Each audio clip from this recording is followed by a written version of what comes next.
Mga kababayan, kaibigan at katoto sa Pilipinas, mga ano po dyan, 10 o'clock na umaga, Sabado po sa Pilipinas, dito naman po sa San Francisco, Vancouver, Alberta, British Columbia, mga kasamahan po natin sa New York din, kasama, no? Gabi po. Magandang gabi, magandang umaga po at welcome po sa isang unang-una, unang-una po itong pagtatanghal ng live streaming na hinahandog po ng Tropang Canada, Global Pinoy Diaspora Canada bilang pagpapalawak po ng komunikasyon po natin at pagpamahayag ng katotohanan. Alam niyo naman po, laganap ang fake news. Siguro tanungin natin si Attorney Rodel mamaya dahil lahat ng mga social media companies dito nakabase sa San Francisco at minamalabis ng mga fake news. Kaya ang ginagawa po natin yung kabaligtaran, katotohanan po, no? Katotohanan. At masaya po tayo ngayon dahil hindi lang po natin inaalala, no? Although maganda po ang pag-aalala sa naging pagpaslang sa isang bayani, Senator Benigno Aquino Jr. At ang mas mahalaga po, tatalakayin natin ang kahalagahan ng kabayanihan ni Ninoy Aquino sa ating panahon. Nakalagay pa rito sa ating title, In the Era of Disinformation and Historical Revisionism. Kaya po nga, pag sinabing pag-aalala, no? It is a revolutionary act. No? Sa gitna ng kasinungalingan, sa gitna ng revisionism, kailangan po ang totoo. Okay po, magpapakilala po ang ating mga magigiting na mga panauhin, tagapagsalita, pero bago yan, pakinggan natin ang musika. Ang musika magpapalaya sa atin, ang musikang magbibigay ng linaw kung ano ang magaganap sa gabing ito. Ang kalayaan, pinipilit takpan ng katotohanan. Ang bayan kong mahal, kanilang sinasaktan. Paggawa ng tama ay pinagbabawal. Papayagan mo ba ang kanilang pangilang? Kalayaan na ating pinaghirapan.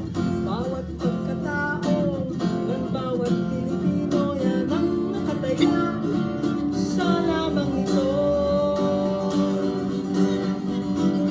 Muling hinahamon ang pagkakataon, may lalilang prinsipyo, ito ang panahon.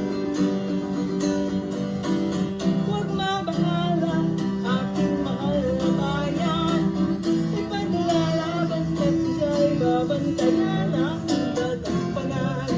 Sa puso't isipan, sandalan ko ay paninindigan. Paulit-ulit ng bayan ay subukan, hindi susuko ang karapatan, ako ay lalaman. Kung kailangan, pag may nang-aapi sa aming bayan, tuyang laban.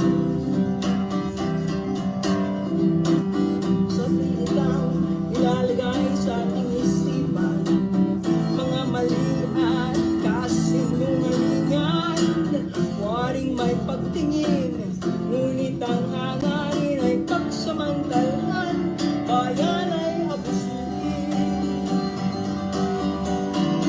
Muling nananagoy aming inang bayan, oras ng manindigan, tayo ngayon lalaban. Huwag mabahala, aming mahal na bayan, ipaglalaban at ika'y babantayan aming gagampanan. Sa puso't isipan, sandalan namin ay paninindigan. Paulit-ulit man bayan ay subukan, hindi susuko ang karapatan at lalaban. Kung kailangan para sa'yo o aming bayan, tuloy ang laban. Tuloy ang laban. Tuloy ang laban. Tuloy ang laban.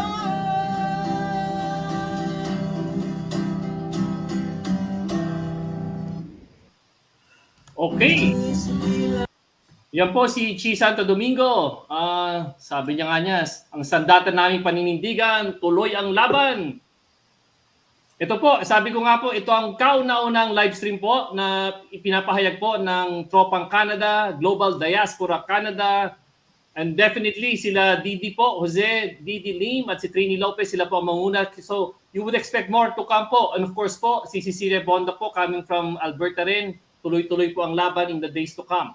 Sa mga nanonood po sa atin, live stream po ito sa Nomad, nagkakaisang oposisyon laban kay Marcos at Duterte, sa Filipino-American Human Rights Alliance. Of course po, ipo-forward to sa group chat ng Global Pinoy Diaspora Canada, sa YouTube rin po. Malawak po. Kailangan po natin ng malawak na pamahayag. Although 12,000 po, pero pag shinare natin to, inilike, lalaki po to. Sa mga viewers natin, ang gawin po natin dito, make sure na nagko-comment po tayo. Lalabos po yan in real time. Ilagay nyo lang po ang pangalan para ma-recognize kayo. And we will try our best po na kung masasagot natin sa talakayan, sasagutin po natin. Mahalaga pong marinig natin yan. Sige po, para marinig natin yung welcome remark at kung bakit po nagkakaroon ng ganitong live stream, papasukin natin ang pahayag ni Trini Lopez. On August 21, 1983, this was part of the statement that was to be read on arrival at Manila International Airport. Open quotation. On one of the long corridors of Harvard University are carved in granite the words of Archibald MacLeish. How shall freedom be defended? By arms when it is attacked by arms. By truth when it is attacked by lies. By democratic faith when it is attacked by authoritarian dogma. Always and in the final act by determination and faith. I return from exile in an uncertain future with only determination and faith to offer. Faith in our people and faith in God.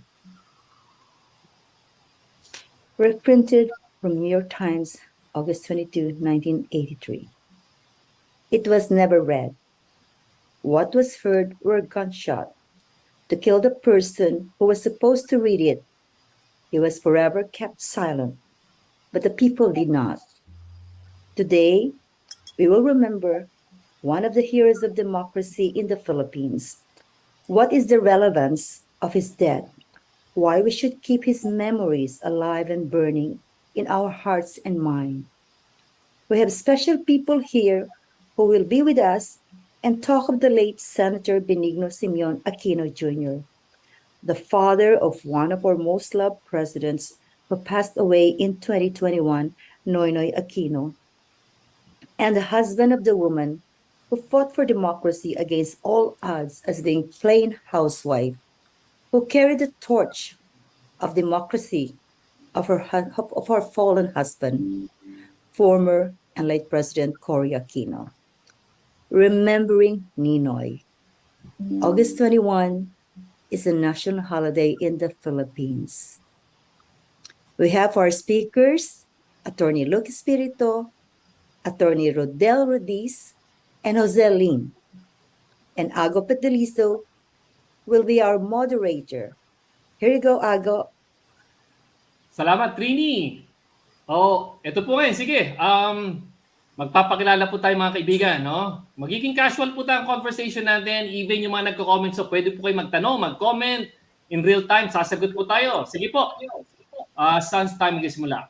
Mula po doon sa Banff, sa Calgary, Alberta. Matagal lang po ako hindi nakapunta dyan. Kung saan po nagkaroon ng organizing sa kasagsagan po ng movement ng kakampings. Pasok! Let's unmute Cecily.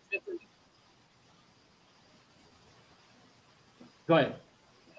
All right. Hello. Good evening, everyone. Now, nice to be here. But anyway, I would like to introduce myself. My name is Cecily Bondoc. I'm from Calgary, Canada. Yes, we will invite everybody to come and visit the Banff, the beautiful Lake Louise. Sabi mo nga, Ago, di ba? Na-miss mo siya. So, thank you very much, everyone. We will stay tuned. And dito lang ako at magtatanong ako later on. Thank you, Cesare. Of course po, ang mga leader, no? Ang puso ng Global Pinoy Diaspora Canada at tumulong rin po sa atin at dahil ng mga kampanya natin para sa isang mahusay na pamahalaan. Mula po sa Vancouver, British Columbia, pasok! Magandang gabi. Yes. Magandang gabi po sa inyong lahat. Kinagagalak ko na ngayon ay first world premiere nitong aming Global Diaspora paligtasan or usapan. At sana ay you stay with us until the end because I know we have many things to share with all of you. Ituloy po natin ang laban. Maraming salamat from Vancouver. Thank you, Didi. Isa pa ang leader natin. Again, organizer po ng mga komunidad, ng mga kakampings at kasama rin po sa mga support group ng mga widows ng mga biktima ng extrajudicial killings mula Vancouver, British Columbia. Pasok! Hello po, hello mga viewers natin sa broadcast na ito. Trini Lopez. Ito po ay aming first broadcast at nagpapasalamat po kami sa FARA kasi sila po ang promotor nito eh. So we are just supporting them and we are supporting yung mga disinformation na gusto nating tapusin. Alam natin napakarami po ng disinformation, misinformation, mga fake news tsaka chismis. Ito po ay isa lang nating proyekto para makatulong po sa pagsibak niyan. Kung pwede nating sibakin na kagad natin. Pero suporta po ang kailangan namin. And kayo po yon mga viewers, mga kakamping, lahat po na sumusuporta sa katotohanan at saka sa demokrasya. At saka pinagpag-usapan natin, sino po si Ninoy Aquino Jr. Importante po, i-relate natin yung kanyang kabayanihan na ginawa. Ipinagbuwis niya yung buhay niya para po tayo magkaroon ng mas malawak sana na demokrasya, mga karapatan. So, yun po pag-usapan natin. Pasalamat din ako sa ating mga guests ngayon. Sige po. Thank you, Trini. Bumabati, si Marcelino Principe. Mabuhay Global Pinoy Diaspora Group Canada. Yan po. Kaya mga tanong po, mga comments. Actually, in the past, even yung mga BBM, pinapasok ko eh. Okay lang yun. Ang mahalaga po, nagtatalakayan tayo dahil even yung mga BBM na yan, nag-iisip rin yan, mga kaibigan. Nag-iisip rin yan. Ha? Okay, babati po sana si Luke at si Attorney Rodel, pero babati po sila mamaya pag pinakilala natin formally. Ha? They will connect. For now po, let's stage the ground po for kung sino nga ba si Ninoy Aquino, bakit natin siya binabatin bilang bayani. Actually po tinatanong nila kung bayani or hindi na po dapat pagdebatihan kasi nasa batas na po, Republic Act 9256, sinasabi na yung August 21 is a national non-working holiday to commemorate the death ng isang bayani. Nasa batas na po yun. Pero dahil sa mga revisionista ng kasaysayan, binabago na naman nila. Kaya itong pag-aalala natin to, hindi ito yung parang nasa punerarya na celebration of life lamang, May dahilan po kung bakit pinapaalala natin at may dahilan kung bakit kinikilala natin. Partly po, tingnan natin sa isang video ito. At pagkatapos po noon, magtatalakayan na tayo. Okay. Now, if he says that he wants to come back here, sure, by all means. I will go back because I think I'm innocent. And if Mr. Marcos would like to shoot me on that basis, so be it.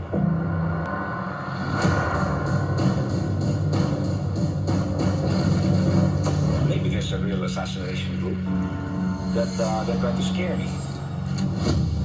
I've ordered the arrest of those directly involved in the conspiracy to overthrow our duly constituted government by violence and subversion. What can one man do? I have no army, I have no following, I have no money. I only have my indomitable spirit. Marcos checked in at the kidney center. He flunked all tests, and the conclusion was if they operate on him, it would be fatal. They are now moving to put in Imelda in effective control. Yeah. They're watching me. They're following all my steps. The rumor in Manila is that I'm taking the private jet of Enrique. Before he left, sabi ko, Ninoy, can you tell me what possible scenarios there will be? The last thing he said was, but if they make a mistake and they have me killed, then that's the best thing that will happen to me because I've always wanted to die for our country.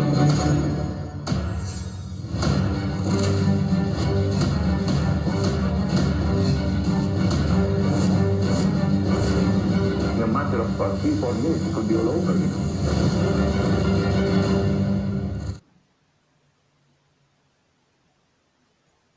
Okay, sige po, papasok mamaya siguro si Attorney Luke mamaya and Attorney Rodel. Pero for the meantime po, we have Attorney Luke, please unmute po.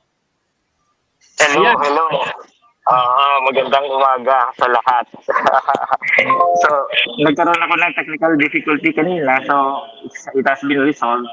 Ang gagawin ko na lang when I speak, papatayin ko na lang siguro muna yung camera so that to ensure na ang internet natin is uninterrupted ang flow. Very good. Kahit ano po, kung audio lang o camera, basta't naririnig kayo, papasok tayo. Sige po, maraming salamat. Yan po si Attorney Luke, no? Sa kaalaman po ng lahat, kakampings po kami nung nakarang eleksyon po, pero consciously, binoto po namin siya, in-endorse namin openly si Attorney Luke Espiritu dahil sa kanyang paninindigan. No? Paninindigan po sa mga manggagawa, paninindigan para sa tunay na pagbabago. Sige, ano lang, basic question lang, ano tayo, Didi, and definitely Trini and Cesare, you can chime in, ano? Sige nga, kasi supposedly, hindi na dapat pagdebatehan eh.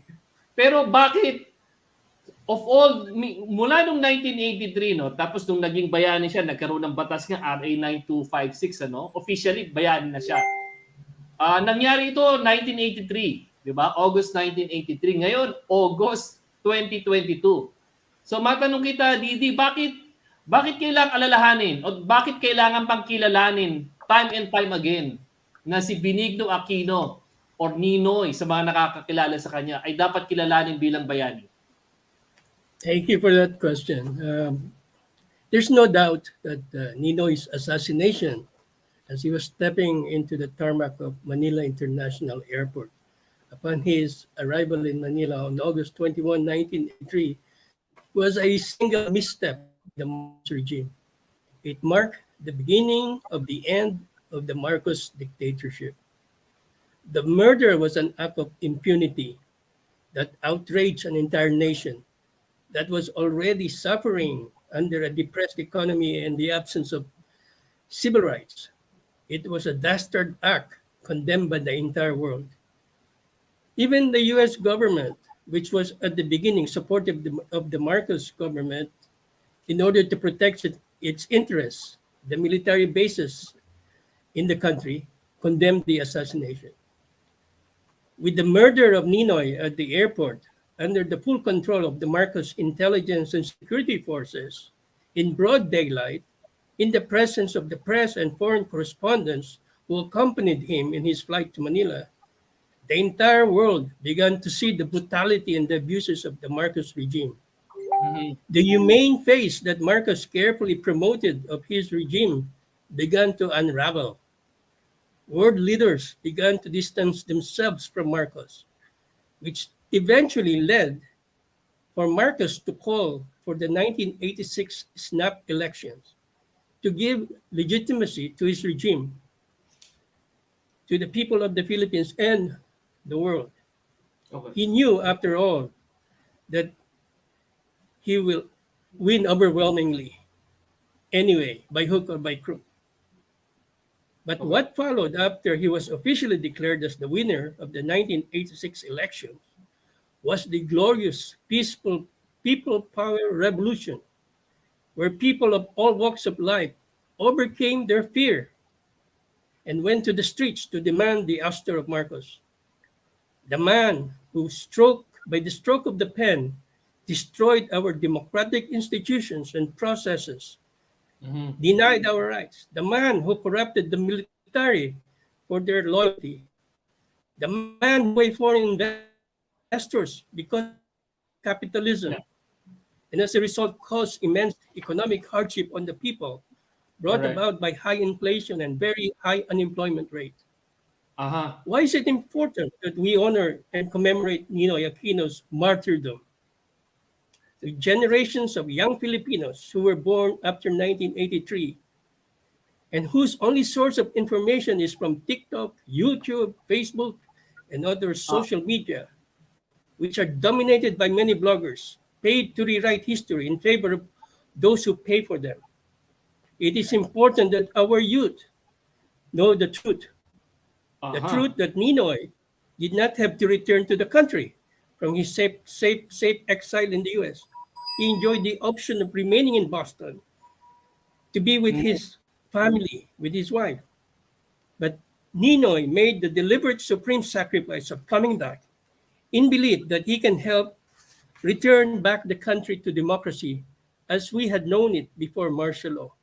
Ayun. Sige, ano? He knew Didi, that by his death, sentenced by a kangaroo court to die by execution. He knew that. He therefore understood that it was very likely that upon his arrival, he will be arrested and imprisoned. He Okay. accepted the worst scenario that he could face execution. But he felt it was his duty, as it is the duty of every Filipino, to suffer with his people, especially in time of crisis. He had weighed in his mind over and over again before making the decision to return if the country was worth suffering for, fighting for, and even dying for. His Okay. answer was always in the affirmative. What Didi, we hope yes. to learn by every Filipino, especially our youth, from Ninoy's death is his deep patriotism, now very much lacking in our nation. If this selfless love for the country that Ninoy has shown to us can be deeply instilled in our people, the survival of our nation as a free, prosperous, and just and democratic will be secure. Because the culture of death, greed, corruption, fear, dictatorship, cronyism that marked the Marcos regime and even the last administration will have no chance to flourish. Okay, thank you. Thank you, Didi. Very good yun, no? At least kinover mo yung pagkamatay mismo, yung epekto nito sa subsequent years, no? Nag-lead sa EDSA Revolution. Of course, yung backdrop niya na martial law. So, napakalinaw, no? Kinover mo yung mga iba't ibang taon before and after. Sige nga, balikan natin kasalukuyan. Attorney Luke, can we have you kahit sa audio? Sige, kahit sa video na rin siguro. Pero Very good. parsal lang ang makikita nyo sa mukha ko kasi gusto kong makapagsalita ng medyo malakas-lakas ang boses natin. Ayun, yun ang kailangan natin. Sige nga, Okay. Atty. Susugan natin yung sinabi ni Didi kanina. Kasi yung parang dinidebatihan pa di ba? Nagdi-debate pa ngayon kasi may bagong administrasyon. Ito yung anak ng kaaway ni Benigno Aquino, no? Tapos dinidebate pa natin kung bakit daw bayani si Ninoy Aquino. So ang tanong rito, sa kasalukuyang konteksto, may bagong pangulo, tapos maraming fake news and everything. Bakit natin kailangan alalahanin at kilalanin uli si Benigno Aquino bilang bayani? Kasi Ago, yung kanyang buhay at ang kanyang sakripisyo ay isa ang patungutunguhan na magkaroon ng tunay na demokrasya sa ating lipunan.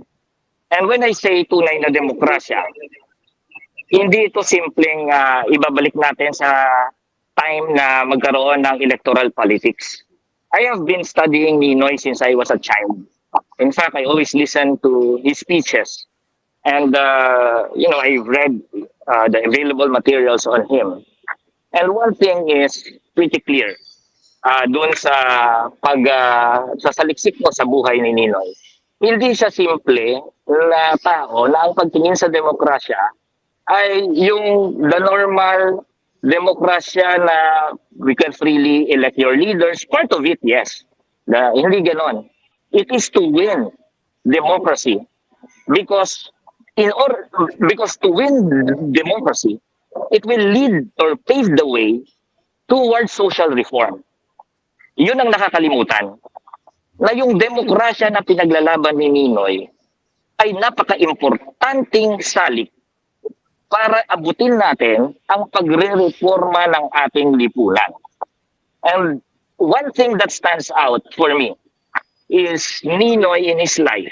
Although siya ay epektibo bilang isang politiko, we could even say that he was part of the landlord class. He was part of the economic and political elite. But at least, being part of the economic and political elite, he himself was forced to look at Philippine society and realize from his vantage point that our society needs reform. Reform for what? Reform in order for us to also give social justice to the farmer and the workers. A kind of society na medyo hindi naman unequal, sobrang unequal. Eh dumating pa ang martial law, lalong lumayo-layo sa kanyang goal na magkaroon ng social reform. Therefore, barrier ang diktadura ni Marcos doon sa pangangailangan nating reformahin ang lipunan. That's why he fought against the Marcos dictatorship and never wavered in that fight. And that the courage alone that he displayed, it should be an example for us kasi ngayon, ganun na naman. Inaatake na naman ang ating demokrasya.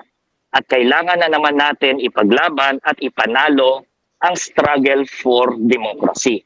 Kasi kapag hindi natin na ipanalo ang struggle for democracy, lalayo at lalayo tayo doon sa mga solusyon sa ating social problems.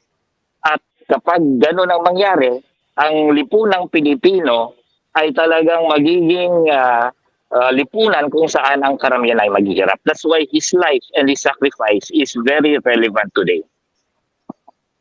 Ayun. Thank you, Attorney Luke and Didi, no? Siguro, may mga tanong po rito. And then later on po, para makita nyo lang ang flow ng discussion natin, si Cesare po at si Trini, minsan papasok mamaya sa mga tanong rin nila or yung mga saloobin nila, no? For the meantime po, nakikita nyo naman yung mga lumalabas rito mga tanong. Pero pwede po sagutin ito later on. Okay, ang tanong lang rito, Didi and Attorney Luke, tinatanong ng iba, and I think, hold on. I think I can see Rodel. Hold on, Rod. Teka lang, ha? Ang tinatanong lang rito, Didi and Attorney Luke, no? There are various attempts na actually sirain si Ninoy Aquino bilang bayani. Lumalabas doon yung mga akusasyon. Actually, when I did search, may mga akusasyon na siya yung nagpalaganap nag-organize ng NPA, New People's Army, ng Moro Liberation Front. Tapos nung tingnan mo sa Facebook, hindi lang basta to ilang shares, mga 5,000 shares. Ibig sabihin kumalat talaga, di ba? Tapos meron ding mga balita na hindi daw naman siya Filipino citizen, Malaysia naman daw siya. So paano sasabing hero? Tapos may mga akusasyon din na even yung nakita mo yung monumento niya sa Tarlac, nakita niyo during the election, tinabunan ng tent. So, ang tanong ko uli rito, Attorney Luke and Didi, in the face of these attempts, na burahin mismo o siraan si Ninoy Aquino, ano yung masamang epekto nito? Or ano yung consequence ito sa kaisipan ng mga tao? Well, nakikita na natin ngayon ang epekto sa mga, lalo na sa mga bata, yung mga lumalaki na ang pumapasa sa ulo nilang pulos disinformation. Isa sa mga accusation kay Aquino, he was a communist. He cannot be a communist. All his action, all his words, he fights for democracy. So, walang katotohanan yan. Yet, naglilinger yon. Why? Because there was a moment in time when Ramon Magsaysay appointed him to negotiate with Taruk's surrender, and he successfully did that. And also because he goes to the people, he listens to the people, he listens to the poor. In the Philippines now, especially with anti-terrorism law, if you're helping the poor, you're a terrorist. When you say something to defend the poor, you become a terrorist. So this is the culture that we want to avoid in the Philippines, napakasamang epekto nito. Ano mangyayari din sa ating mga kabataan ngayon? They will be confused. They will support the wrong people. They will, start voting only for who is popular. That's what we don't want to see in the country, because that will lead to self-destruction for our nation. And for us, we're getting old, but it's for the future of the Philippines and the people of the Philippines that we love, that we still are very close to our heart. That's what we want to change by this discussion, that we can instill in these people, that loyalty. In Korea, when Korea was suffering from the financial crisis, people were selling their gold, their jewelry, in order to raise money for the government. That's something so nice. And, it's something I'd like to see in the Philippines happen with our people. For the first time, self-sacrifice, and also for the country, not for personal gain all the time. That's a good point, Didi. Ang ko narinig yun, tama yun, no? Hindi mangyari kung walang sense of nationalism, self-sacrifice for the good of the country. Good point. Nakita ko na dito, papasukin na natin, no? Kasamahan po natin sa San Francisco, at ito po, pag pumapasok to, natatakot ang gobyerno lagi, especially sa usapin ng China. Bad apple to sa mata ng gobyerno. Kasamahan po natin mula sa US Pinoys for Good Governance, matagal na nating kasamahan even sa paglalaban sa mga karapatan ng World War II veterans. Magpakilala tayo mula sa San Francisco. Pasok! Magandang gabi, Ago. Magandang umaga naman sa mga nakikinig at nanonood sa Pilipinas. Pinapakinggan ko nga yung mga sinabi tungkol kay Ninoy, and kailangan wag tayong defensive sa mga atake ni Marcos and Marcos supporters, because they will do what they will do. Silang mga trolls, mga paninira, and we are only wasting our time if we're defending what attacks they will put, because it's not based on truth. What we have to do is talk about our own agenda rather than defending against their attacks. So one of the problems, when Cory was elected president in 1986, the following year, an American writer named James Fallows wrote an article in The Atlantic called A Damaged Culture. And what he talked about in that article is still relevant today. Ang sabi niya, ang Pilipinas, sabi niya, is the only country where you take the people out of the country and they will thrive. But in the Philippines, because of the damaged culture of the country, they will not thrive. People are more concerned about their family, their community, than about the country as a whole. So he had a lot of observations. I urge you, if you check out A Damaged Culture by James Fallows, you will see that what he wrote then, and when he wrote it, he said that there were 40 million Filipinos in 1987. Now there are 120 million. We have, in the last 50 years, increased our population threefold. In the next 50 years, we could be 350 million, which means we will be condemned to poverty, hunger, all the problems of that. And we need to be able to change the system that only takes care of the very rich and the very powerful and the dynasties. For the sake of our future generations, we have to do something about it. There is that urgency that we have to deal with. And that's what Ninoy felt, the urgency of the country going to the dogs, because the Marcoses and their cohorts and their cronies had been able to take control of the whole economy. So in remembering Ninoy, we remember the best of us, and that should inspire us to do something so that the country will not go to the dogs that it has been since I guess, since Duterte was elected in 2016, and it's continuing the downward descent into hell. Okay, thank you, Attorney Rodel. Sa mga hindi po nakikilala kay Attorney Rodel, matagal na kayo magkasama nito. Isa po siya sa mga pangunahing nagkaso po nung sa Malampaya. Ha? Kaya nga sabi ko ho sa inyo, natatakot ang gobyerno sa kanya. Yan po yung katapangan na pinapakita po tulad ni Ninoy. Kailangan po natin ng mga ganyang klase na i-challenge nyo po ang gobyerno kapag mali po. At yan po ang kailangan natin. Didi, and then I think I'm gonna call on Attorney Luke. Sige, Attorney Luke, susugan nga natin, palawakin natin yung concept na sinabi niya, damage culture, yung concept na sinabi ni Didi na kailangan ng self-sacrifice para suportahan ng ang kalayaan ng Pilipinas. Any thoughts on that? Yes, lahat naman yon ay valid. For example, yung culture, why is it damaged? That's the question. It's not because we Filipinos are really just, we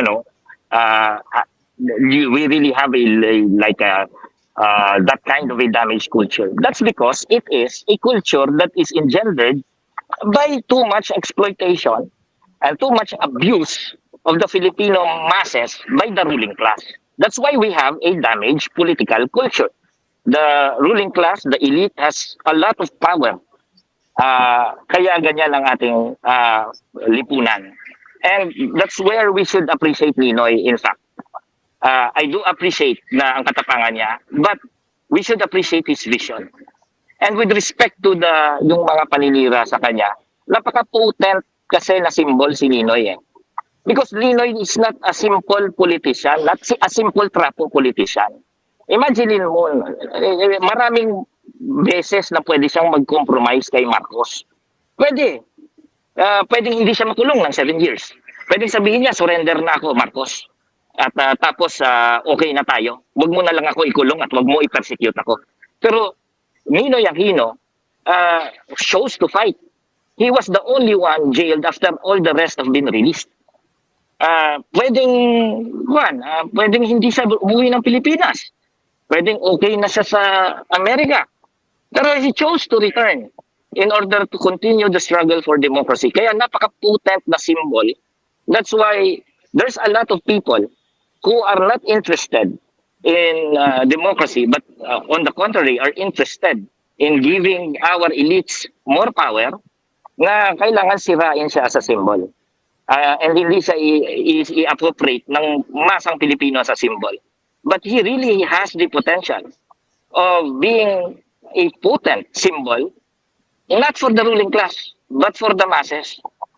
We must remember the power of symbols in other countries wherein the masses have already stood up for their rights. Halimbawa, when you talk about the Venezuelan Revolution, they take the symbol of Bolivar.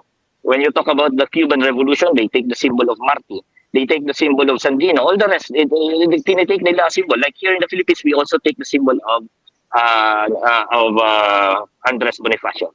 And Ninoy has that potential of being a potent symbol. Why? Because he is not an ordinary trapo. He sacrificed his life. And even as being part of the social and political elite, he grappled with the question of social change. And that's very important. Not many people who are landlords, not many people who are capitalists, not many people who are part of the elite will consciously grapple with the question of social change. And he grappled with that question and thought that question is very, very important for the entire ruling class to answer.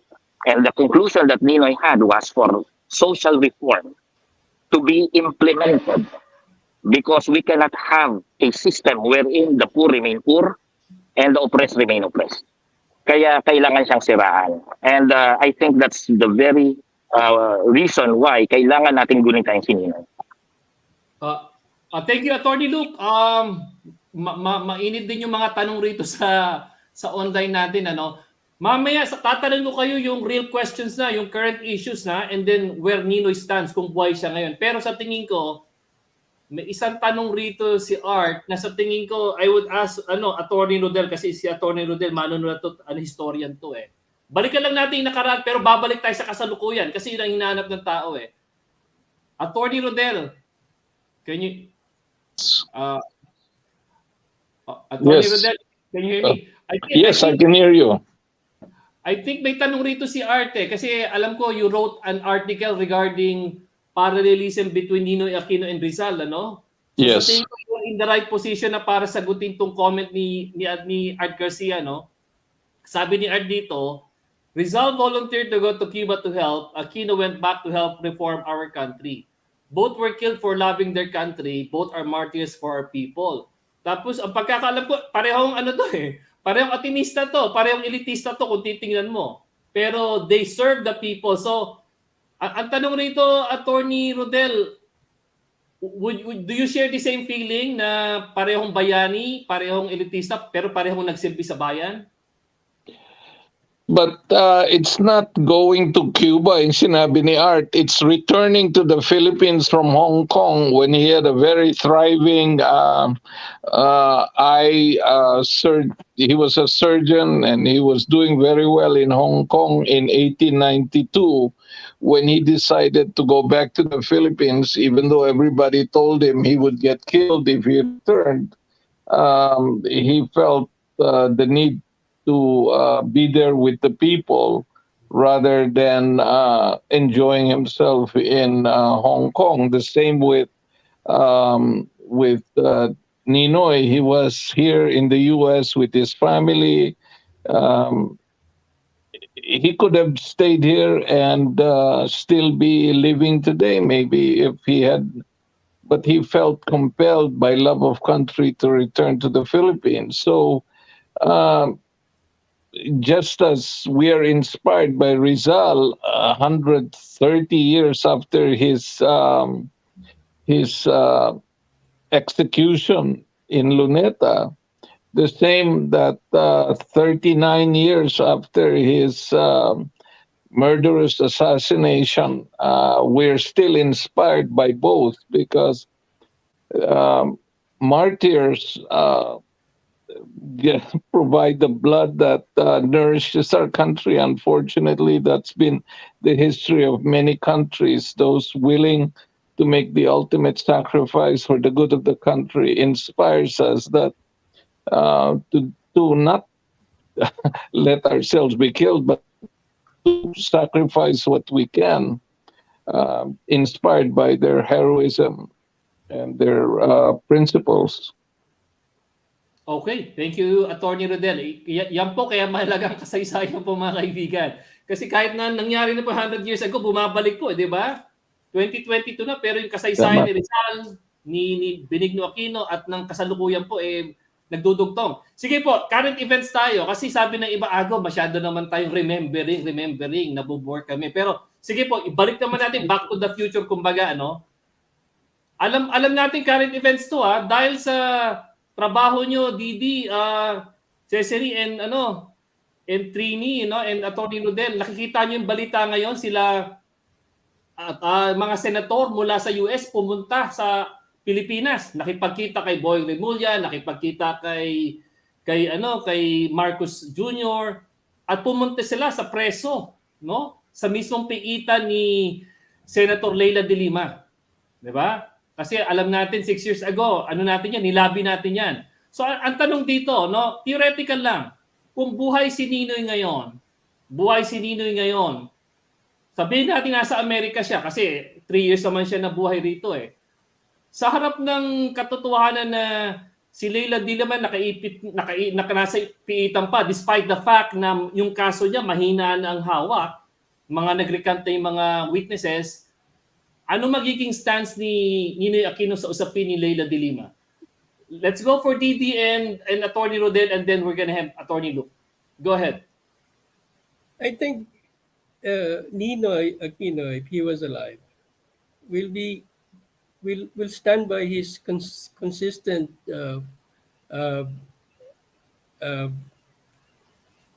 for justice. Okay, and everybody knows that.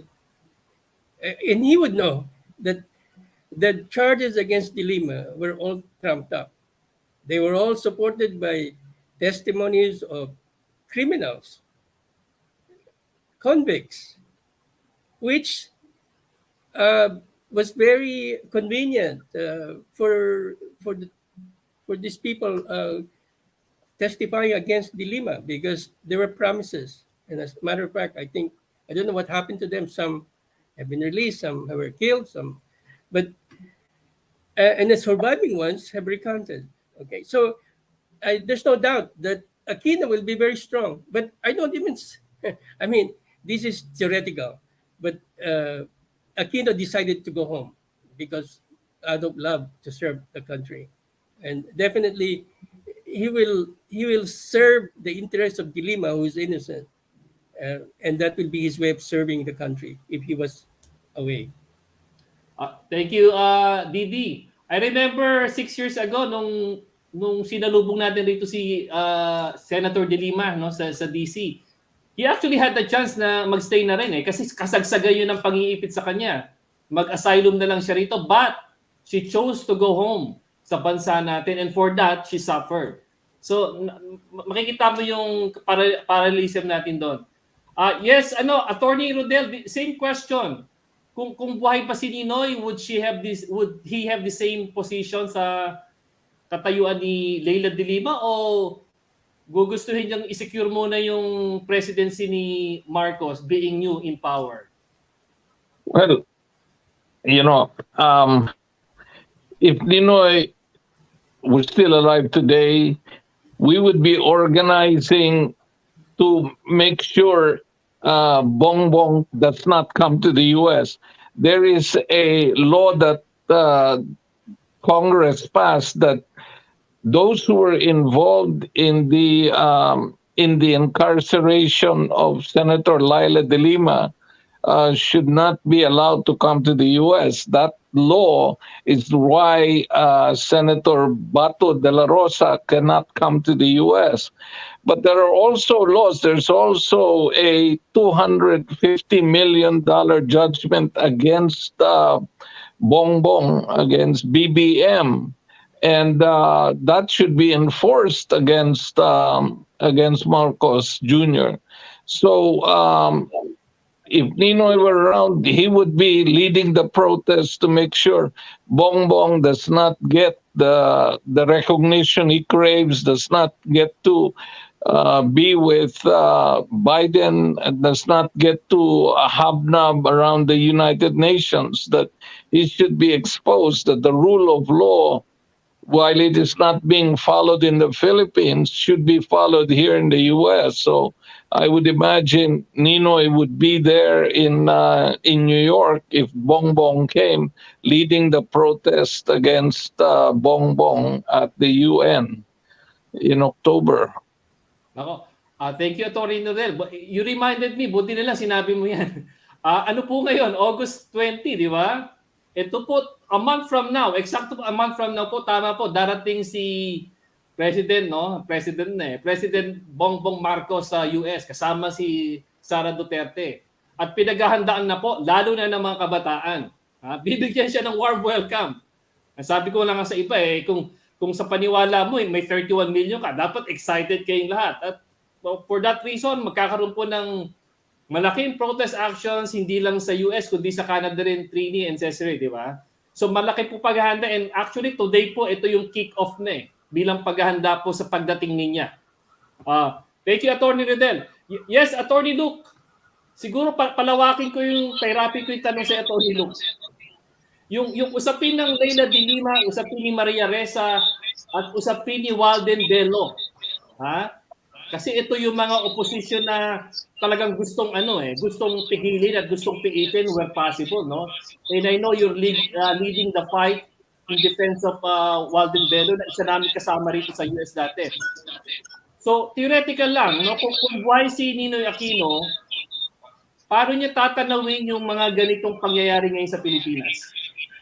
Alam mo, Ago, kung buhay si Ninoy Aquino, nauna pang nakulong yan kay Leila de Lima. Yan ang magiging pangunahing target. Because all of these attacks against Leila de Lima, si Maria Ressa, and now Walden, it takes on a common pattern ng mga powerful na gusto nilang patatahimikin ang mga kritiko nila. And they use lahat ng pwede nilang magamit, even inventing evidence, tulad kay Senator Laila de Lima, imbentong ebidensya. Pas kinulong ng 5 taon. Yung kay Maria Ressa, weaponizing our libel law. Yung kay Walden Bello, the same thing. These are attacks on our democratic freedoms. Hindi to simple na magdidepensa lang kami. Tapos, hindi totoo na nagla-libel. No, we must recognize ang common thread dito, inaatake ang ating demokrasya. And it will show a trend, a pattern that will be there for the years to come. Kapag papayagan natin ang ganyan lang, kinukulong ang mga kritiko, okay, kinakasuhan ng libel, talagang kapag papayagan natin yan, we will expect the slow and gradual death of our democracy. And I'm pretty sure Ninoy Aquino will be the first one to be arrested in the fight for the preservation of our democracy. Bakit? Kasi alam naman natin kung ano ka, ganun ka naman talaga kahit ngayon. Di ba? Si Ninoy, kahit namatay siya, alam natin, dahil siya ay pro-democracy noon, alam natin na yan ang gagawin niya rin ngayon. Magiging pro-democracy rin siya and anti-dictatorship. Tingnan mo si Enrile, dati ng kontrabida, hanggang ngayon kontrabida. Magwa 100 years old na kontrabida pa rin. Di ba? Ang naging history ni Enrile sa buong history ng Pilipinas, which is a century of his lifetime, he will just play the antagonist in every political struggle kung saan may good versus evil, dun siya sa evil. That's Enrile. Very consistent. And even if Ninoy did not live up to the ripe old age ni Johnny Enrile, dahil pinatay siya at 50,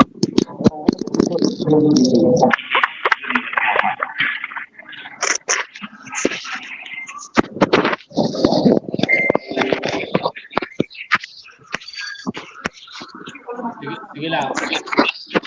Back to you, Ago. Yeah, okay. Okay, attorney. Okay ka na, Attorney Luke? Okay. Yes. Ibalik na. Okay. Watching from Canada si Eri Maestro, no?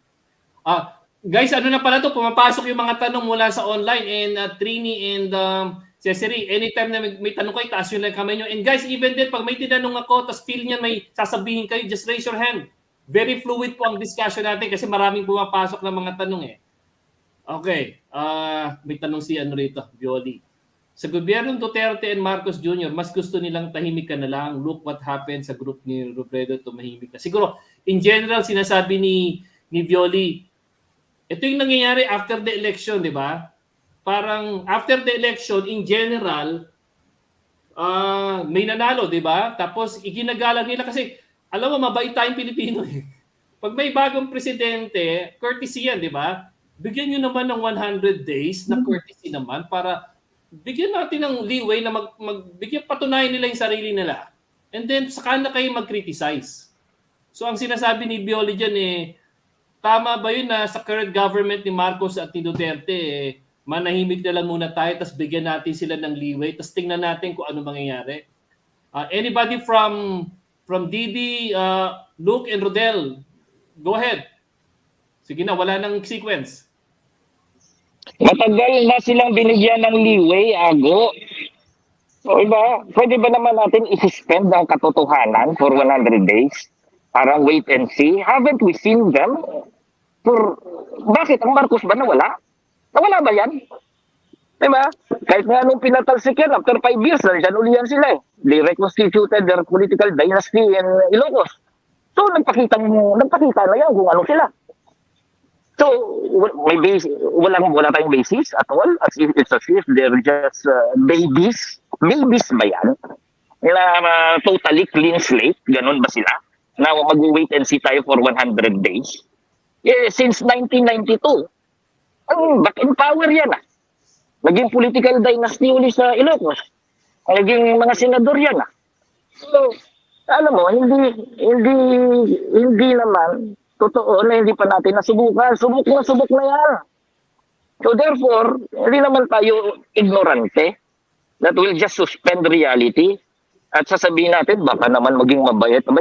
Tingnan mo nga si Enrile, never naging mabait. Umabot ng 100 taon eh. Diba? Hindi ganun yan. Diba? You already know what to expect from these people. So, para sa akin, no 100 days. We have to struggle consistently until we win our democracy back. Tama yan. I completely agree with you.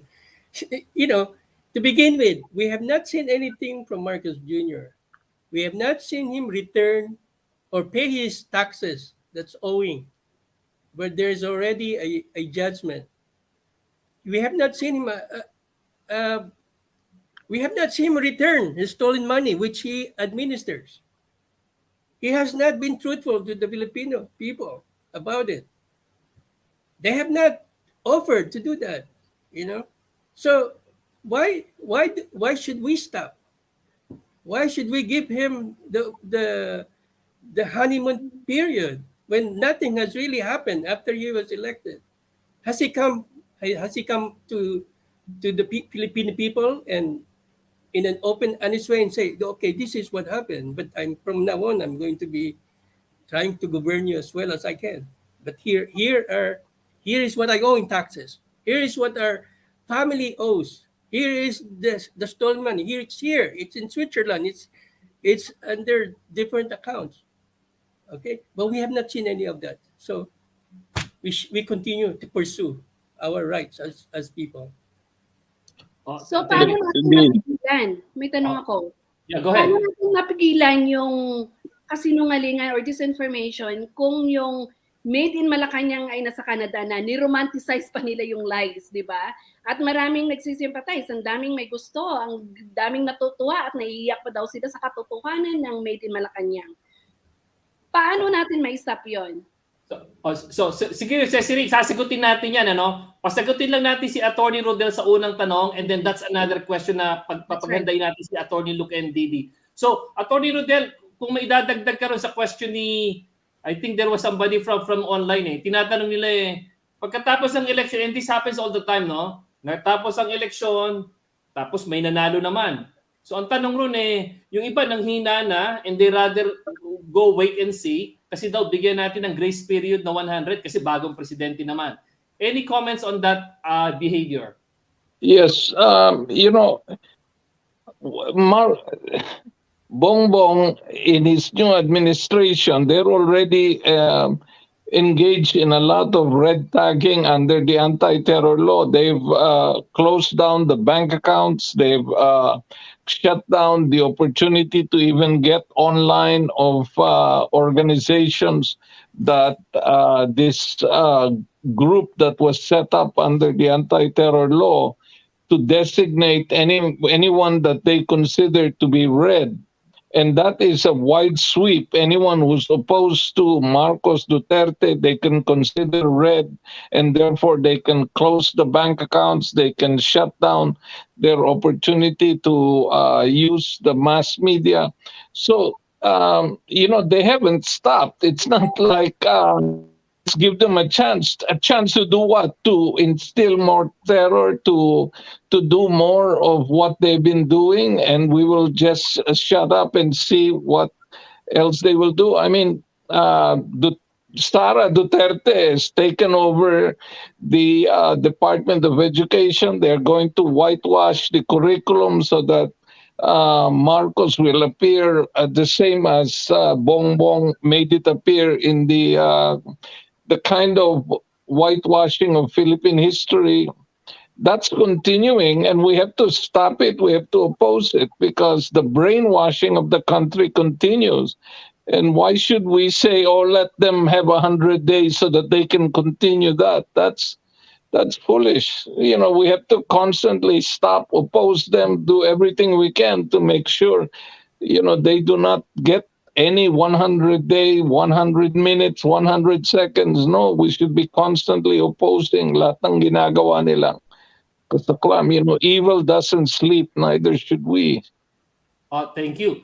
Later on, sasagutin natin yung tanong ni Cecily, no? Basahin ko lang yung mga comments rito from Eri Maestro, no? Yes, no to 100 days. What has happened from the day he was sworn in already gives us the platform or program he is pursuing. And I know sila Eri, yung mga Malaya, definitely yung mga kakampings are really headed for a big preparation for the coming of Duterte and Marcos. Sabi pa rito, watching from my job site at my auto shop. Tama po yan. Ganyan ang manggagawa. Nagtatrabaho pero nag-organisa rin po at natututo, no? I'm still working. Internet is so slow. Reception, putol-putol. Congrats po. Mabuhay everyone. Taga lang po. Thank you for listening. Kasi pwede nyo naman pong mapanood to, di ba? Sa Facebook po at sa YouTube rin. Okay. Mamaya po may mga tanong pa. Sasagutin natin yan. Sige. Cesare, sige nga. Itanong mo uli yung sa usapin ng Made in Malacanang na lalabas na o lumalabas na sa Canada. Go ahead, please. Yun na nga. Yung Made in Malacanang palabas na sa Canada. So a lot of my friends actually watched the movie. And talagang paniwalang-paniwala sila at nag-sympathize sila doon sa palabas at nagustuhan nila na they feel it that it's the truth. So paano natin ma-stop yun? Paano natin, I know the Katips is telling us about yung katotohanan, pero at the moment, it's the Made in Malacanang that is showing here. So, nakakalungkot, pero paano natin ma-stop yung disinformation na yun? Yeah. Sige nga. Again, Attorney Luke, and Didi, ito. Back in 1983, wala tayong ganitong problema, di ba? Wala pang internet, wala pang Facebook, wala pang YouTube, wala pang Twitter. Ngayon, actually, katulad ngayon, sabihin na natin, mga 12,000 na nakikinig sa atin, pero there's another 100,000 na lahat ng sinabi natin, babalik na rin nila. Ganun kabilis ang pagsisinungaling. Tapos meron pang Made in Malacanang. So, sa ganitong konteksto na nasa kanila ang gobyerno, nasa kanila ang pera, tapos hindi naman sila masensor, mabilis eh. Sabi nga ni Maria Reza, yung kasinungaling mas mabilis talaga kaysa sa katotohanan. So, ang tanong rito ni Cesare, paano ito malalabanan at paano ito haharapin? Anyone? Ako, I will hark back to Ninoy sa yung ating pinag-uusapan ngayon. And gusto ko i-compare sa panahon ng 1972. Well, martial law was declared. Worse pa nga nun, wala talagang avenue for anyone to criticize Ferdinand Marcos. Pag-aari niya ang media, as in literal, pinasaran niya ang mga media na kontra sa kanya. Tapos naging mouthpiece niya ang media. No news, walang kahit anong news na lalabas na negative sa kanya. Mas matindi. At fake news, inimbento na yan ni Ferdinand Jr., naging the most bemedaled World War II veteran nga siya. All over the world, yung claim na yon sa buong mundo siyang mas maraming medals. Okay, mas grabe ang fake news niya noon. Di ba? Ano pa mga fake news niya? Single-handedly, he delayed the Japanese in the Philippines. Kaya hindi kaagad na-conquer ang buong Southeast Asia. He delayed single-handedly. Nag-invento siya ng kanyang guerrilla army, ng Maharlika army. Mas grabe ang mga fake news noon. And mas popular ang Ferdinand Sr. kaysa sa kay Ferdinand Jr. Pinagyayabang yung 31 million ni Ferdinand Jr. Titingnan nyo kung gaano kalaki ang naging lead ni Marcos noong 1969 na re-election niya. Mas malaki pa ang proportion noon kaysa meron si Marcos Jr. ngayon. Mas matindi noon at mas matindi ang fake news at mas matindi ang pag-silence sa lahat. And that's why I'm hearkening back to Ninoy Aquino. Because the only way we could battle against this deceit and lies is to attack the source. Go direct to the source. Okay? Oppose the source. Sacrifice if need be. Show courage. And Ninoy would always say, there is one thing that the Filipino people will respect. And that is yung katapangan. Yung hindi ka atakbo. Diba? Hindi ka atakbo, katapangan. When you show courage, that's a more potent argument doon sa enemy mo na lahat ng mga disinformation tools na repression na sa kanya. And that's the thing that we have to do right now. Huwag tayo mag-isip na kaya lang natin yung disinformation na yan by simply having a tit-for-tat exchange. Ito, false yan, then we will expose that it is false. We go direct, attack the source. Not the trolls, but the source who is the root of all of these things. Meaning to say, we must defend our democracy against Bongbong Marcos himself and company. Not only Bongbong Marcos, against Duterte, against the Arroyos, and against the Estrada, against the entire elite class na mga pakanan ngayon ng kanilang direksyon. So we must build, in fact, and reconstitute the opposition against them. Dahil yun ang nawasak. Walang opposition against them. Winasak nila ng todo. It is time to rebuild the opposition against them. The democratic opposition against these forces of evil in our land. Okay, so yun ang aking sagot dyan. Thank you, Attorney Luke. Kaya nga, inspirasyon niya, kaya nabuo yung live streaming na Nomad eh. Nagkakaisang oposisyon laban kay Marcos at Duterte. Ibig sabihin, kahit magkakaibang grupo po yan, Manila, Canada, US, and even Europe, basta't against tayo at nakikita natin kailangan ng demokrasya, pwede magsalita. Sige, I'm gonna ask Didi and Attorney Nodel, pero ipapakita ko lang yung picture ni Ninoy uli para bigyan tayo ng inspirasyon. Teka, tingnan natin. May picture siya rito eh. Ito yung bata pa si Ninoy at si Cory. Ito yung The light too dark. Yeah, it's nice to have the lights from there. Yeah, ito yung picture ni Ninoy noon, 1977, yung kangaroo court. Tapos nakulong siya 7 years, tapos nag 40 days of fasting. Talagang nahirapan siya, pinarusahan siya, tapos maraming accusation sa kanya, subversive, komunista, barel. Pero he was never charged of treason. So, pinakita ko lang yan para makita natin si Ninoy, he didn't live a good life. Pag lumalaban ka, para kang si Leila de Lima at si Ninoy, talagang maghihirap ka. That's the price of fighting for democracy. So, balikan ko yung tanong ni Cesare kanina, no? And Attorney Rodel and Didi. Yung kalaban natin ngayon, mas malakas. Let's admit it. Yung nakakakinig lang sa atin ngayon, 20,000 sabihin na natin pag shinare to, and we hope na i-share nyo. Pero yung kalaban natin, Madaling. you're looking at 800,000, 1 million, grabe yung makina. So ang tanong rito, sinasabi ni Atty. Luke kanina, katapangan. Didi and Atty. Rodel, ano pa yung elemento? Paano natin naharapin yung kasinungalingan? Paano natin harapin yung yaman at puwersa at makinarya ng Estado at ng kalaban? I think the answer is in the halls of Harvard University. I think Trini has read or has mentioned something about how do you fight misinformation? How do you fight dictatorship? And the answer is really head on. How do you challenge a bully? How do you change a bully? How do you overcome a bully? You face a bully. Look at him at his eyes and confront him. But that is really the only way. No, of course it's a tough battle trying to fight disinformation nowadays because one, the administration has the money, it has the budget of the Philippines to pay trolls. As a matter of fact, in the press in Malacanang, they have accredited bloggers who are known to be distorting stories in favor of who they owe loyalty to.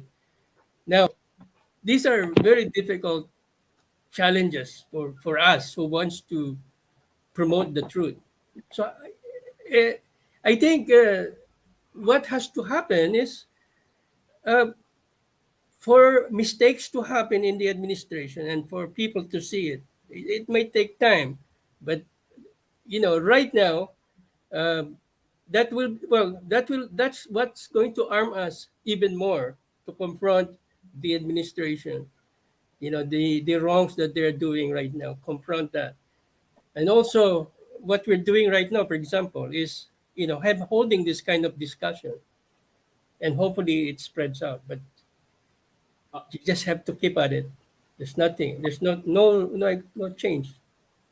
Thank you, Didi. We're gonna have Trini, pero Trini, bigyan lang natin ng puwang si Attorney Rodel and we're gonna have your question, ha?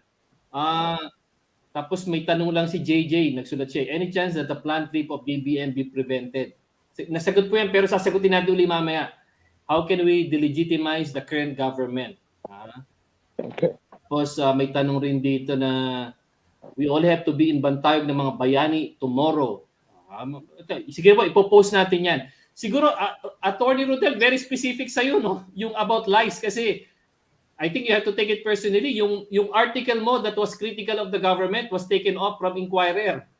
Di ba?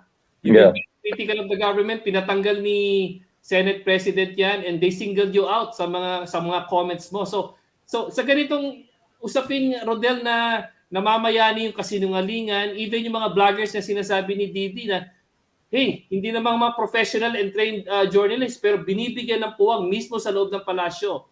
So ang usapin dito, paano tayo lalaban, paano natin haharapin? Okay. One of the things gusto kong sabihin, no, is that si Bongbong is close to China. The whole family, the Marcos family, Imelda brags about her connections with Mao and all the other leaders now. Duterte has allowed China, and Marcos Bongbong is following through, allowing China to control the country. We filed a suit in the Ombudsman last October because Duterte had given the malampaya to his crony, Dennis Uy. Dennis Uy, his companies are all financed by the Chinese government through the various banks that are controlled. The Dito Communications, which is now the third largest, is run by China Telecom. They're allowing the Chinese fishing vessels to scoop up all the fish in the West Philippine Sea, even though we won in the International Tribunal on the Law of the Sea.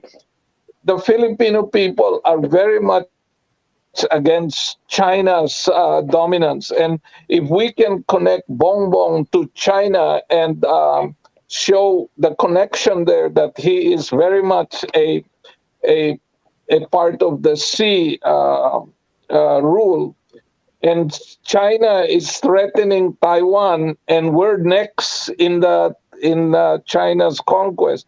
That is one way that we can turn around the Filipino people who are still by and large nationalist and anti-China imperialism. So that's what we should be doing, is educating ourselves about the connection between Bongbong and Duterte and China. That's one way we can turn people's heads around. Oh, thank you. Thank you, Attorney Rodel. And si Attorney Rodel, pati sila Attorney Lloyd, they've been fighting for this. Hindi lang po ito ngayon, matagal na po ito. So thank you for your courage and your determination. Tama sinabi mo, Didi. I did make a quote from the statement ni Trini, no? Ang sinabi ni, I think it was Archibald Macleish, no? Nagsulat, no? That always in the final act by determination and faith. Yan ang kinote ni Ninoy. May tanong rito pumapasok po sa online, pero bago yan, papasukin po natin mula sa Canada. Pasok, Trini. Trini, please unmute.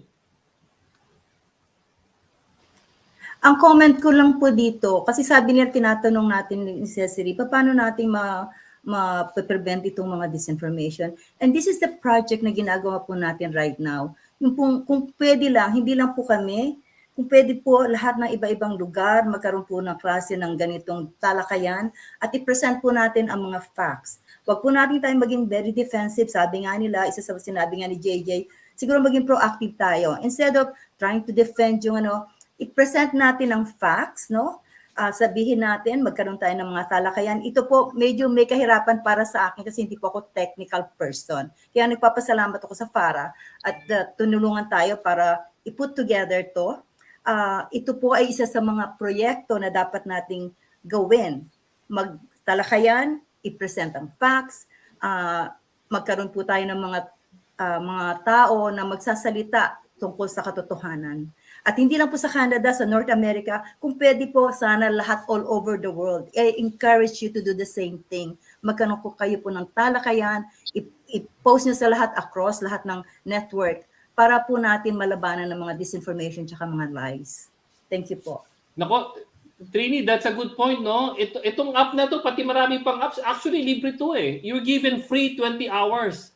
Just imagine 20 hours ka magsasalita ng katotohanan. No, kung lahat tayo gagawa nun, matatapatan natin ang mga trolls. Ang mga trolls po, monetize. Grabe po ang kinikita nila. Pero sabi nga ni Trini kanina, kinote niya si Archibald Macleish eh, in the final act po, determination and faith. Yan po ang yan po ang maglalaban eh. Sige, may comment lang rito we all have to be in bantayog ng mga bayani tomorrow. Maganda yan. Pati yung museum po sa UP, lumabas na. Tama ba, Attorney Luke? I'm not familiar doon sa museum sa UP, but I know the bantayog ng mga bayani. I'll be speaking there, I think, at 1 o'clock. Ano po I'll be joining. Bilang pag-alala rin kay Ninoy Aquino? Bilang pag-aalala, kay Ninoy Aquino. Okay. Sige po. Sige po, marami pa akong pumapasok na tanong rito. Ganito po, pumapasok eh. Sige, guys, ang sabi ko naman sa inyo, hindi lang tayo nagtatalakayan, no? Behind the scene po, active na active tayo. I know Trini and Didi. You were there at the height ng kailangan ng suporta ng mga widows, no? Para sa litigation nila. Isa na nanalo sa Supreme Court, no? Nanalo na po at napatunayan yung pumatay, yung pulis, buhay pa. So ibig sabihin po, pag may mga effort ang mga widows, mga biktima po, at may hirap po to, babae na, mahirap pa, tapos may mga paslit pa. Pero they need help eh. Pero ang nagbibigay lang lakas po sa amin eh, lumalaban sila. So ito po yung hinihinging tulong na kailangan po mag-respond naman tayo, no? Sabi nga ni Trini, huwag tayo pwedeng masyadong kampante. Itatanong ko sa mga speakers yung usapin ng extrajudicial killings and International Criminal Court. We are given only until September 8. No? September 8, pag lumampas po ang September 8 at hindi nakialam ang ICC, back to square one tayo, mahirapan po tayo. Tatanungin ko kayo, but before that, ipa-plug in ko lang ito bago ko makalimutan. Guys, ito ang sinasabi ko, libre na naman po to, no? All you have to do is email. Email lang po at nagre-respond po sila. They do acknowledge. Ito po yung opisina ng mga prosecutors. International Criminal Court Prosecutor's Office, otp.informationdesk@icc.cpi.int. Yung isa rin, otpnewsdesk@icc.cpi.int. Sige po, gawa tayo ng resibo, paki-copy po sa akin para mapasalamatan ko kayo. Kasi po so far, ang mga nagpadala na po, definitely yung mga widows po. Ito po yung mahirap ang connection, they still have to pay, pero po nagsusulat sila. Kung hindi nyo po kaya ng English, Tagalog po, they're bound to translate now by law. So sige po, ang tanong natin dito, very obvious na, no?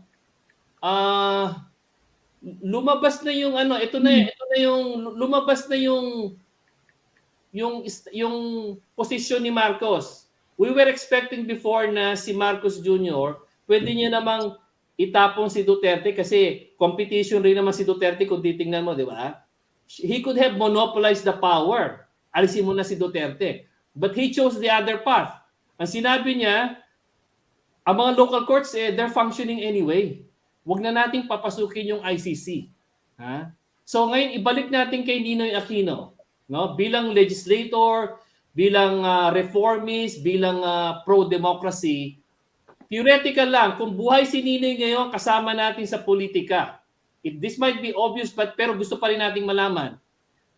Paano sa tingin nyo si Ninoy poposisyon at ano sa tingin nyo ang saloobin niya sa usapin ng EJK, crimes, at sa usapin ng pananagutan ni Rodrigo Duterte sa mga kaso na isinampas sa kanya? Anyone from Didi, Attorney Luke, or Attorney Rodel? No. Well, see, Ninoy was imprisoned for 8 years in solitary confinement. He was subjected to all manner of torture. he would be a prime witness in the ICC case against Duterte and Marcos if he was still alive. One of the things I want to add there, no, a lot of people in the Philippines are being subjected to gaya ni Walden Bello, dinimanda. He was charged criminally and he went to jail because he criticized Sara Duterte during a presidential debate and said that she was and her family was connected with drugs in Davao. That's fair, but that was the basis for a criminal complaint to be filed against him for cyber libel.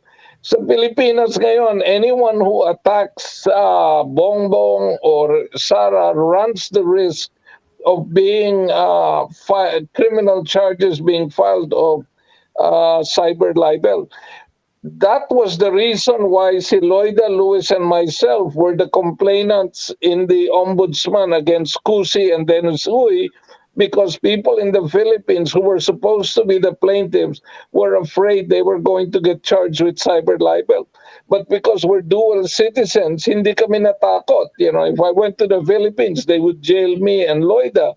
But we're here. So ang ibig sabihin is that marami tayong magagawa sa Amerika, sa Canada, para i-expose yung ginagawa because we're not subject to being jailed for cyber libel gaya na nangyari kay Walden Bello. So let's use the resources we have to fight Marcos and Duterte. Good point yan, Atty. Rodel. I think going back again sa sinasabi ni Trini, guys, yung mga nasa Canada, nasa America, nasa Europe, nasa Australia, again, if we wanna create solidarity po, dapat tangible. Dapat po nakikita. Kasi po naiipit na rin yung mga tao sa Pilipinas eh.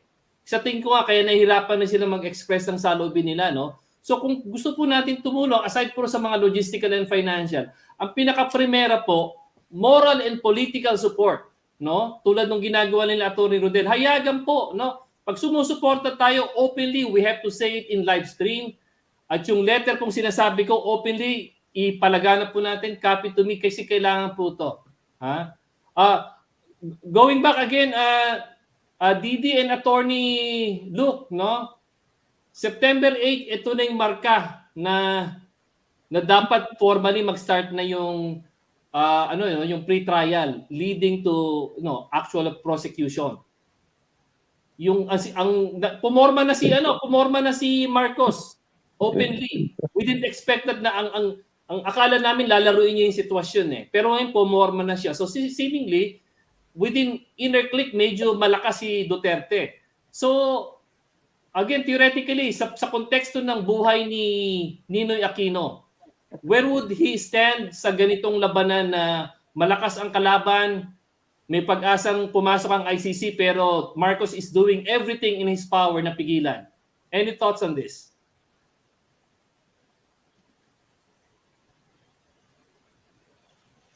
Well, gusto ko lang explain ang naging conduct ni Marcos. Of course, he will oppose yung pagpasok ng ICC because it is the interest of his class.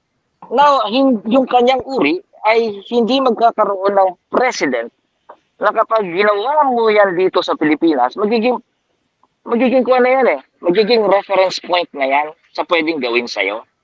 Pumatay ka, extrajudicial killing at human rights violation, pwede ka palang dalhin sa International Criminal Court. Pag pinayagan niya yan, hindi lang naman yan dahil kay Rodrigo Duterte, kundi dahil rin sa kanyang interest at interest ng mga kasapakat niya. Hindi naman nawala ang mga human rights abuses sa Pilipinas kahit sa anong presidente pa, kung sino pang presidente yung lamuno. So it is really the interest of the elite class na huwag naman nating dagdagan pa ang mga bagay-bagay na bibitay din sa atin. Parang papayagan ba natin na magpo-provide tayo ng sarili nating tali kung saan tayo bibitayin? So kapag papayagan niya yung ICC na yan, it can also be applied to him. Tandaan mo, hindi naman nawala ang NTF-ELCAC. yung mga state apparatus that is used to suppress those who fight. Hindi naman nawala ang mga red tagging kung saan it leads to killings. So hindi nawala yan. So kung papayagan niya yan, and then it will apply to him later on. Now, klarong-klaro naman na si Ninoy, if I could just apply to Ninoy, may ibang kwan yun eh. Ninoy had a different framework. He comes from the ruling class, but he is grappling with the question of social change. Kung titignan mo ang buhay niya, it is really an attempt to build a consensus among the ruling class. Yun yung, ganun ang tendency ni Ninoy eh. To build a consensus among the ruling class, to adopt social reform. That's what he did nung panahon pa lang, bago pa yung martial law na yan. That's what he did when he proposed na, Marcos, gusto mong walang eleksyon? Sige, bibigyan ka dapat ng automatic na second term kung gusto mo. Pero dapat ganito, mag-consensus tayo. When he went back to the Philippines, ganun din ang ginawa niya. He wants to go back to the Philippines in order to create consensus na peaceful handover ka na, Marcos. Kasi kung hindi, magkakabarilan, blood will flow. So I will talk to you and convince you na mamamatay ka lang din naman, mag-iwan ka na ng legacy sa kasaysayan. Ganun ang direction parati ni Ninoy if you study this life. It is to, ang strategy niya, magkaroon ng consensus building sa ruling class. Hindi para mag-accumulate ng power, kundi para mag-implement ng social reform. Kaya nga hindi rin siya ma-appropriate ng mga more radical movements because it is, sa point of view ng radical, that's not too radical. How can you do that? You build consensus among the ruling class for social reform. So hindi rin siya ma-appropriate ng mga progressives. Pero at the same time, hindi rin siya ma-appropriate ng ruling class. Kaya his symbolism has been forgotten kasi hindi siya inuun. Kaya iba-iba, just to figure later on sa closing, kasi my message really is, let's appropriate him as symbol. Lalong-lalo na meron tayong fight for democracy. Pero Ninoy would have, knowing him from my study of him, Ninoy would have built consensus among those who rule us na hindi para maging abusado, kundi para maging tool or way para magkaroon ng reforma sa ating lipunan. Therefore, hindi niya ito tolerate yung unity, yung pagsasama-sama ng mga elite natin para i-plunder tayo lahat, para magkakuntsabahan lahat sila sa kanilang mga krimen, para i-violate ang ating mga human rights. Hindi ganung consensus ang kanyang i-build, kundi yung baliktad nun. Thank you, Attorney Luke. Magandang paglilinaw yan. Kasi yung word ng pagkakaisa, inabuso eh. Pagkakaisa in what sense, ano? Tama yun. Yes, Didi. Again, si Didi po, no? Jose, he was never neutral. Alam ko si Didi, remember nung nag-fundraising tayo sa mga, Didi was really active sa Canada. Ito yung naging puhunan natin. Yung legal team, tumulong yung team ni Senator Leila de Lima. Behind the scene po, ito po yung mga usapan. Tumutulong po sila, nag-file ng kaso, na-identify po sino yung mga pumatay, yung mga widows po, under the threat of being assassinated, talagang sabi nila, i-push natin. Yung isa po, nabigyan ng writ of amparo at actually nanalo na sa Supreme Court. So, Didi, it may sound obvious pero tatanungin kita, sa konteksto ni Ninoy Aquino, ngayong kalaban na natin si Marcos essentially, kasi nag-declare na siya ng posisyon na ayaw niya ang ICC, at ang ICC naman, very independent at may power of control ka rin being in Canada. Sa konteksto ni Ninoy and personally, where would you stand sa ganitong usapin? Killing is killing. Extrajudicial killing, that's taking away the life of somebody. And this is not for ordinary man to do. This is something that is God's power. So we will oppose anything that has something to do with taking somebody else's life. It's different to try to convince somebody or to win somebody to your side, but to kill is something else, and there's no justification for it.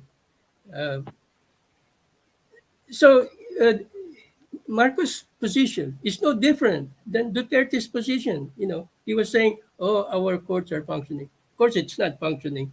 It was not investigating until the ICC came into the picture, and they're only doing a token investigation, the justice system, just to be able to say, "Yes, we're functioning. We're looking into it." So, right here is one area where we, especially us outside the country who can speak, should make it an issue against Marcos. You cannot do that. There were thousands who were killed by EGK. You must not take a position like Duterte, who is trying to protect himself. If you are president of all Filipinos, you should be able to look at this and say, yes, the Duterte administration had all the opportunities to do an investigation, to file charges. None of that has happened. No one who were involved in the killings were arrested or charged. Okay, and none have been found guilty. It's always in the first base that they have done. So that on that alone, we should call Mr. Marcos and tell him you should, if you are really who you say you are, pagkakaisa, unity, then do something about this. Do something about the EJK killings. Don't allow this to disappear from the picture. Allow ICC to do investigation, because our system does not function well enough to do the charges against the guilty. Okay. If you are a real president, do not protect the guilty. Do not protect the guilty, allow the ICC to intervene. We're gonna finish on a high note. Thank you, Didi. Kumbaga, magandang mensahe yan. Guys, we're hitting the mark ng 1.5 hour na. I'm just gonna give 1 minute, Attorney Rodel and then Attorney Luke, para susugan yung sinabi ni Attorney ni Didi, no? Again, balik tayo sa pinaka-thesis natin, ano? Just to wrap up things up. Ano yung kahulugan ng pagpaslang kay Ninoy sa kasalukuyang rehimen sa araw na ito? Go ahead, Attorney Rodel and then Attorney Luke. Well, it's been 39 years this weekend that Ninoy was assassinated. And the fact that we still remember it, that we are inspired by his heroism, his sacrifice, that is important, because the moment we forget him, then that means we've given up trying to change. The fact that we still honor and remember him means that we are continuing his fight. We are continuing to do what we can to make sure the evil of Marcos and Duterte is eradicated from the Philippines, and that we're able to move forward and progress as a nation, as a people. So let's just remember Ninoy so that we remember what we have to do. Okay. Thank you, Attorney Rodel. Attorney Luke, very specific sa'yo kasi sabi ko nga sa'yo, today, ito na yung kick-off ng preparasyon ng US and ng Canada sa pagdating ni Marcos at ni Duterte. And most of the organizers, hindi nila nakita yung pagpatay kay Ninoy. Hindi sila nabuhay sa period na yon. So ang tanong ko sa iyo, anong mensahe mo sa mga kabataan, specifically sa mga kabataan? Anong mensahe mo sa paggunita ng pagpaslang kay Ninoy? At anong dapat naming maintindihan para makapaghanda kami a month from now sa pagdating ni Marcos sa Amerika? Okay, sa mga kabataan, of course, huwag tayong tumigil sa pakikibaka. Ang stage ngayon ng ating pakikibaka ay kailangan nating magbuo real their bodies magbuo at magre-resist sa mga nandyan sa tuktok na pakanan ng pakanan at itinatalaga ang isang lipunan na barbarismo. At sinisira, niyuyurakan ang ating demokrasya at ating karapatan at kasabay nun, lalong nilulugmok sa kahirapan ang majority ng masang Pilipino. Nandiyan tayo ngayon at kailangan tuloy-tuloy ang ating pakikibaka dyan. And one thing na kailangan nating maintindihan na bago tayo, hard-fought yan, ang demokrasya na yan. Binuwisan ng buhay yan. Kasama si Ninoy dyan. Pero hindi lang si Ninoy. Ng mga kabataan na nauna sa inyo. Ng mga kababaihan na nauna sa inyo. Ng mga manggagawa na nauna sa inyo. Sa ating lahat. Hard-fought yan. And we have to take on that spirit of resistance that they displayed during the time of Marcos Sr. It is our turn right now to fight in the same way that they have fought. And it is our turn also to follow in their example. And it is my assertion that Ninoy's example is something worth to look at. First is courage. It's worth to look at that. Pwede mo siyang i-criticize sa maraming bagay. Pwede. Class character niya, pwede mo siyang criticize. Part siya ng landlord class, pwede mo siyang criticize. Medyo magaling din siyang mamulitika, pwede mo siyang criticize. But you can never argue on the fact that he was really brave and courageous. Not even the trolls can argue that. Na instead of being brave, duwag siya. No. No one can take that away from him. So first is courage. Second, we are different. I come from the perspective of the mass movement. But I appreciate someone like Ninoy Aquino because I know his class limitations. But even considering that class limitation, that he comes from the elite, he looks at the problems of our society and tries to answer the same problems, but from his own perspective, yes, limited by that, yes. But at least, he tried to grapple, as I said, with the question of social change. And that leads me to the next point, which is, he is not mere liberal democracy. No, he is not. Democracy for him is a battleground, and we have to win democracy. Because if we don't win democracy, then we do not get to that next stage, which is how to reform and change our society so that our society will not be something wherein we could find majority we would find that majority are oppressed and propertyless. And that's why we are faced with the same problem right now. Our democracy is being attacked. And we have to win that fight for democracy. And we have to organize and we have to build the opposition and resistance to Marcos. But not only that, we must also grapple with the question of social change so that no more Marcos, no more Duterte, no more Arroyo, no more Estrada will rise again from among the elite class because we still haven't changed our society into a more equal or egalitarian or nurturing of those who are at the bottom. So it's the same challenge. Let's hark back to Ninoy and also seek inspiration from him and many others because we are now forced to fight. Maraming salamat. Nako, salamat po. And I'm happy we got that in the concluding remark. Mga kaibigan, maraming salamat po. Alam ko may nagtatanong pa rito pero mamaya na po. Sasagutin ko na siguro later on. Pero sa mga viewers po, thanks for staying with us. Kay Trini, kay Cesary, kay Didi, maraming salamat po sa paglulunsad ng primerang live streaming ng Canada. Ang Canada po, may it's very independent at kikilos po sila ng tulad rin po ng Amerika at ng Europa. Buong po, pandaigdigang solidarity to sa mga pagkilos nila, Atty. Luke. Thank you, Atty. Rodel, sa suporta nyo sa Malampaya, sa China, efforts natin sa West Philippine Sea. Tuloy-tuloy po ang laban and A month from now po, magkikita-kita tayo lahat. Harapin natin yung pagbisita ni Marcos sa Duterte.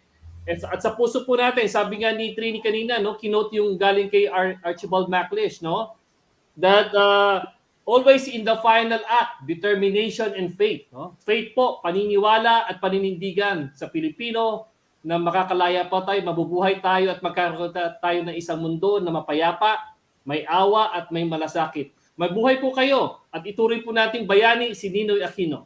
Padayon at tuloy ang laban. Tuloy ang laban.